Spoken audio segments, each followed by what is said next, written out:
ഈശോമിശിഹായിൽ സ്നേഹമുള്ളവരെ, നിങ്ങളെല്ലാവരും അറിഞ്ഞു കാണും, നമ്മുടെ പ്രസിദ്ധ പിതാവ് ഫ്രാൻസിസ് മാർപ്പാപ്പ ഈ ദിവസങ്ങളിൽ ആശുപത്രികളിൽ രോഗിയായിട്ട് കിടക്കുന്ന കാര്യം നമുക്കേറെ വേദന ഉണ്ടാക്കുന്ന ഒരു കാര്യമാണത്.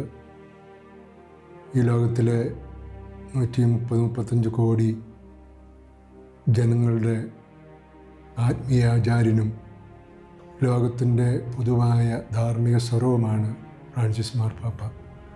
അദ്ദേഹം രോഗശൈലിയിലായിരിക്കുന്നത് ജാതിമത ഭേദമന്യേ ഏവർക്കും ഏറെ വേദനാജനകമായൊരു കാര്യമാണ്.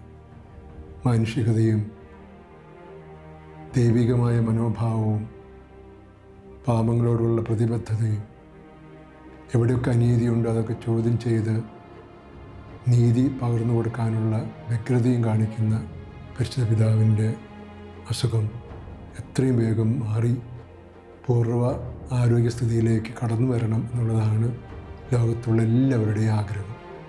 നമ്മുടെ രാമനാഥപുര രൂപതയുടെയും സീറോ മലബാർ സഭയുടെയും ആഗ്രഹവും അതുതന്നെയാണ്.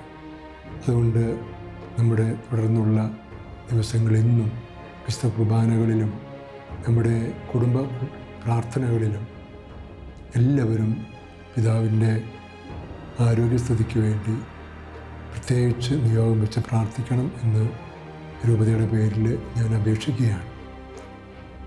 അത് കൂടാതെ സാധിക്കുമെങ്കിൽ നമ്മുടെ പള്ളികളിലും സ്ഥാപനങ്ങളിലും സന്യാസ സമൂഹങ്ങളിലും ഒരു തിരുമണിക്കൂറെങ്കിലും പിതാവിൻ്റെ ആരോഗ്യത്തിന് വേണ്ടി നിയോഗം വെച്ച് പ്രാർത്ഥിക്കാൻ ഞാൻ അഭ്യർത്ഥിക്കുന്നു.